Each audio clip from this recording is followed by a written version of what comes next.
Well, from Shakespeare to Elon Musk, Marie Curie to Taylor Swift, what actually makes a genius? And why are we so attached to the term?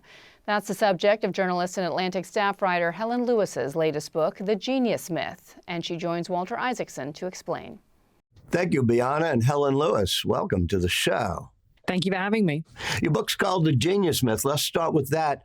Why is it a myth? And why, in your subtitle, do you call it dangerous? Well, I think the first thing I should say is I'm not trying to argue that genius, the idea of exceptional talent and wonderful innovations, that doesn't exist. But what I do think happens is that we end up writing stories around those talents, myths. They end up with kind of these templates, really, that we kind of jam real life human stories into. And you can see that, one of my most obvious examples is somebody like Shakespeare, undoubtedly an incredibly gifted playwright. But when he died, he wasn't recognized as the Shakespeare that we know today. He was, a well-respected playwright. And it took a lot of people over the course of the next 2 centuries to build up the myth, the legend of this kind of the Bard of Avon, and to make him into the figure that he is now. One of those myth makers you talk about in the book is Vasari, this wonderful biographer, especially of Renaissance, of Michelangelo, Leonardo da Vinci, Brunelleschi, I think, and others. One of the things Vasari writes about Leonardo da Vinci is he was touched by God with his incredible talents as if he had been anointed. And when I wrote about Leonardo, I'm going, no, that's not right. This guy wasn't necessarily a genius different from everybody else, but he worked harder. He taught himself. He read books. He did experiments. To what extent is genius innate, the way Vasari says, and to what extent do you have to work at it? I think it's fair to say that there are people who start off with a particular talent, but you're exactly right. What they choose to do with that talent is part of it. And one of the things I think the research does bear out is lots of people, lots of very senior politicians and lots of military leaders, lots of people we would describe as geniuses, often had a really broken or unhappy childhood. And that seems to have given them some sort of internal engine that drove them to succeed. So I think what you found researching Leonardo is borne out by so many other cases. You have somebody who has an aptitude, but they also have this kind of drive in them that takes them past other people. And also one of the things I think is underrated is they have to be willing to deal with envy. They have to be willing to be somebody who is seen as being different. And not everybody actually finds that particularly comfortable. You begin your book and you end your book with Elon Musk. And you have that problem, we all have, I've been there, of people wanting it to be binary, which is, oh, he's a genius. Oh, no, he's a total idiot and just stole everything. We're not very good at this non-binary thing. Explain that when it comes to the genius myth. Yeah, I think you're right. This is my idea that geniuses, anointing somebody a genius is often a kind of political argument behind it.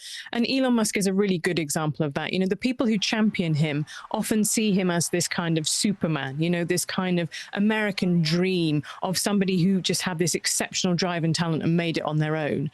And then you get people on the other side of the political aisle who don't like that story. They much more want to stress the kind of, the influence of society and the fact the support he got from the government and all that kind of thing for his businesses. Or they want to debunk him entirely because they don't like his politics and therefore they feel that championing him as a businessman isn't a kind of an extension of championing his politics.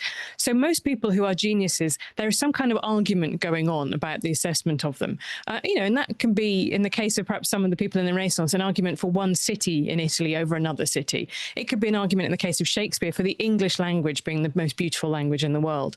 And so they end up kind of conscripting these people into, again, this wider mythology. But I really liked one of the things that you said about Musk in the book, which was that the way to understand him really, apart from anything else, is as a risk taker.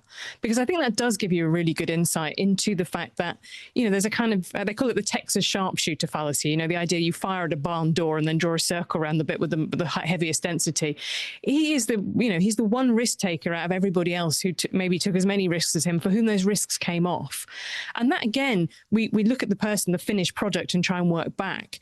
And maybe that isn't, maybe there is a version of him for whom one of those really big gambles didn't come off, and we're simply never going to hear about them. One of the things that happens to geniuses in your book, this "it's all me" phenomenon, is they get sort of intoxicated. As Leonard Lauder used to say, they love the smell of their own perfume. How often does that happen to geniuses, and is that a problem you see with Elon Musk?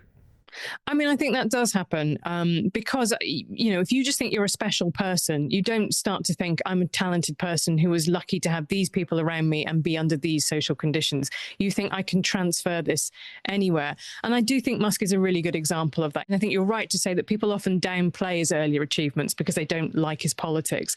And actually, I don't think you need to do that to say that Tesla and SpaceX are both really innovative companies and exciting companies.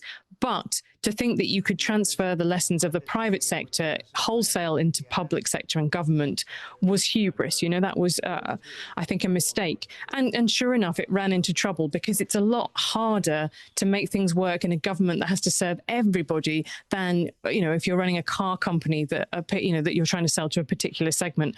I just saw a similar thing earlier that Sam Altman of OpenAI had written, this manifesto for artificial general intelligence. And he said, one of the ways that we can tell we're not at super intelligence yet is we haven't cured all diseases. And I thought this was really kind of fascinating to me because it's implying that curing all diseases is purely a technological problem. And now if you look at the last 5 years, the mRNA vaccine against COVID and maybe other diseases in the future, that is an incredible breakthrough in science.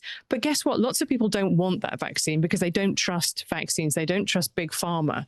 And so the idea that you would think that solving disease is only a technological problem seems to me to be a version of what I'm talking about, the genius myth. No, you need people to advocate for treatments. You need delivery systems to get those treatments to them. You need all of this stuff around that is about society and politics. But because people get so into their lane and used to being treated like they have all the answers, they don't necessarily look and see the full picture. Okay, let's take Paul and John, Paul McCartney and John Lennon. And I want to talk about collective genius. Because maybe it's only when you put these two star systems together that you get genius. Yeah, I think that's a really lovely idea. And I think people being more aware of it would help them deal with the fact that most people have a kind of hot streak and it doesn't last forever. And, that does make people vulnerable to think it's not all you. You need someone else, whether that is a muse, whether that's a brilliant manager, whether that's your songwriting partner, whether or not, it's your illustrator and you're the writer or whatever it might be. But I think this is what I mean about the genius myth ending up sometimes being quite poisonous because people do start thinking it's me, it's all me, and everybody else becomes a kind of supporting character and they're the protagonist of reality. Well, we talk about the Beatles. I remember Steve Jobs, who was trying to figure out genius at one point, sitting there in his living room, and he's playing the bootleg tapes of Paul McCartney and John Lennon trying to get Strawberry Fields Forever right over and over again. And he said to me, it wasn't just genius, it was two people iterating, working with each other until they got it right. I think that's really beautiful. And I think it almost scares people because it makes it seem even more random and unpredictable. And I think if you watch Get Back, that wonderful Peter Jackson documentary about the Beatles, one of the things that this is sort of slightly heretical to say this, it's a beautiful documentary. It is in places almost boring because you're watching genuinely how long it takes for them to sit there, noodle around on stuff, set up the equipment, and then somehow Get Back, which is one of my favorite Beatles songs, sort of just emerges out of Paul's fingers on the guitar. And what I think you're watching there is that process of someone putting themselves into the creative state where a moment of genius can strike. But obviously you can't force it. And neither, McCartney nor Lennon ever wrote as well with other people as they did just the two of them. So clearly there was that burning intensity of relationship, which was finite, which only lasted for a certain amount of time. One of the issues in your book is why are geniuses so often jerks, as we've said. And you even use an example I wrote about, which is Wozniak, Steve Wozniak, the partner of Steve Jobs. At the beginning of my reporting sort of said, you have to ask, did he have to be so mean? Did he have to be so cruel? And at the end, I asked Woz, well, what's the answer? He said, well, I would have been nicer. I would have given everybody stock options. But if I had run Apple, we probably wouldn't have gotten to the iPhone. Tell me, to what extent do you have to be a jerk in order to push your genius? I really struggle with that because, again, I wonder if we just, we have a sort of sampling bias of hearing about it because people feel innately that should be how it works. One of the most interesting discoveries for me, and I don't know if you found this in your reporting about these kind of big figures, is how much the people around them get from this exchange. There's a very simple story we tell of a kind of Stockholm syndrome where people are around a brilliant jerk and their lives are miserable. But the funny thing to me was finding out how many of those people have chosen to do that. You know, they could walk away. For me, the example was Sophia Tolstoy, the wife of Leo Tolstoy, the Russian novelist. She hated being his copyist and having, you know, more than a dozen kids with him. So she was constantly pregnant. She was copying out all his manuscript drafts. You know, he was plundering her life for his novels.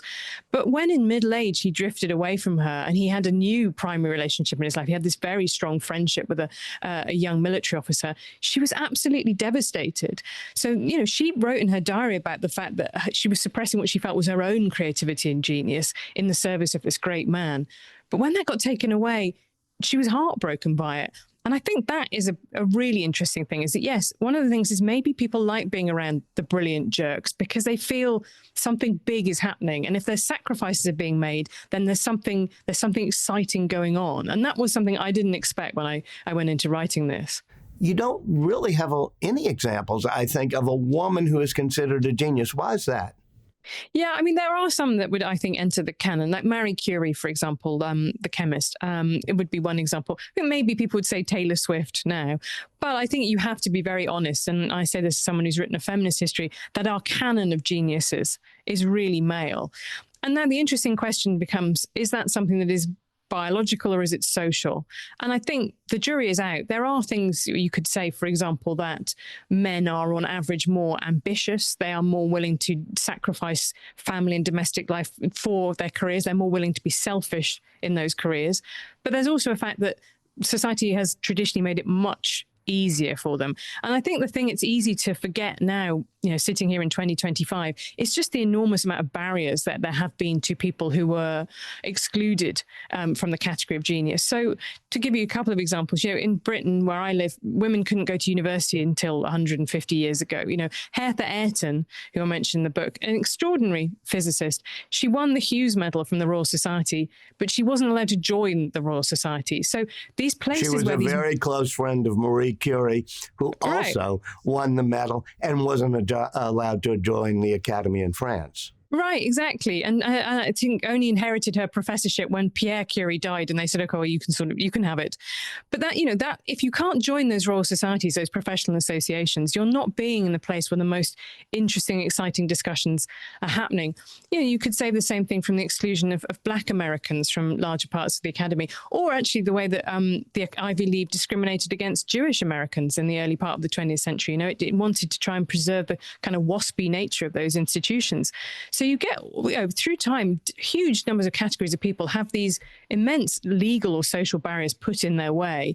The question is whether or not that will change. I am not entirely sure that it will completely change, because I also think we're more happy to look up to men. And a lot of this is about us, the kind of the crowd, the kind of hero worship of the crowd. And I think maybe there are more men who are willing to climb onto the pedestal, but maybe we're more comfortable with men doing that. We don't maybe take it so well when women are overtly ambitious and driven in the way that you have to be called a genius. One of the great groups of talent was the Founders. We're now coming up on the 250th anniversary. And you look at the true geniuses, I think Madison and Jefferson probably count. And you look at the passion of people like John Adams and Samuel Adams who'd be in that category. But the person who's the glue is Benjamin Franklin.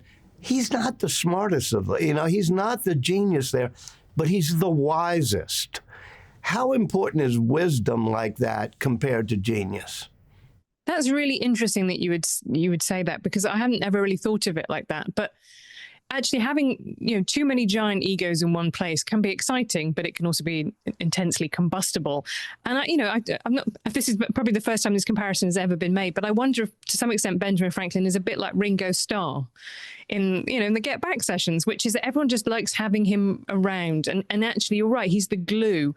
He's the right fit for the other kind of combustible personalities that holds the whole thing together. And I think we can often underrate those people because they aren't demanding to be pushing to the front and being a protagonist. So yeah, I think that is really interesting. And you're right, there is a really interesting interplay between knowledge and original thinking. And lots of the studies of creativity have looked at it over a lifetime. And it is true that some things we do seem to peak early. You know, mathematicians really do peak early, but for lots of other professions, actually building up knowledge is good. But again, sometimes it's about why you would want to work intergenerationally, right? You would want to work in a lab where there's some people who are older, who are totally across the field, and then you have some people who are younger, who don't have any preconceptions, who don't know the way it's always been done. And I think, again, if you're trying to set up, companies, that's a really interesting thing to think about. Are you going to have the best Silicon Valley company if it's everybody in it is a 30-year-old with the same life experience? Or would it be more interesting to have some 60-year-olds around? And I wonder if that's something that kind of gets missed. As we enter this era of artificial intelligence, do you think machines can be geniuses, and what can that quest teach us about genius? I've been thinking about this a lot, because clearly there are people who have developed very quickly very intense personal relationships with AIs. But I go back to, there's an interesting paper which showed people poetry written by AI, and they found out that people rated the AI poetry higher than the human poetry, or they thought it was as good as it, because AI can do a very convincing imitation of a Seamus Heaney or whoever it might be. But when they found out that it was written by an AI, they changed their minds. They liked it less. Alan Turing, in that paper, though, that launches artificial intelligence in 1950, said, but maybe a sonnet written by a computer is something only another computer can fully appreciate. Maybe we're the outliers. That's true. But you know what I mean? I think there is people want to know the biographies of famous people and innovative people. It's one of the things that drives people mad about Shakespeare. We just don't have a full picture of his life. And so people say, maybe it's the Earl of Oxford, maybe it's Francis Bacon, maybe it was a woman, because they kind of can't live with the idea that there's this huge body of work and we don't have everything that we want to know about the person behind it. And that, to me, I think there is that desire to read a novel and feel that we're connecting with another brain across time, that these are human emotions. And so I don't think that's the bit that AI can't replace, is that feeling of maybe it's all a facade, maybe we're deluding ourselves, but I think we want it. Is there some usefulness to the concept of genius? Isn't it something that actually is good for us to have? I think that is true. And I think that's where maybe a bit more tolerance for whatever you want to call it, neurodivergence, for example. I think the concept of genius really helps with that. Or tolerance for people who, maybe struggle with schizophrenia or bipolar disorder. They are difficult to be around, but that doesn't mean that they're useless and they can't contribute. I think genius has helped those categories of people, because it has been recognized that sometimes, you don't get one thing without another. I think Stephen Fry, the British actor and writer, talked about living with bipolar, and people said, would you rather not have it? And he said, well, the lows are really, really bad, but the highs are incredible, and I feel so productive. And I can't really imagine what it would be like to be without it. So I think that in its best form, the idea that some people are different from the norm can express itself as genius helps us to live and be a bit more flexible about people who have great achievements inside them, but they also demand a level of tolerance from other people. Helen Lewis, thank you so much for joining us. Thank you.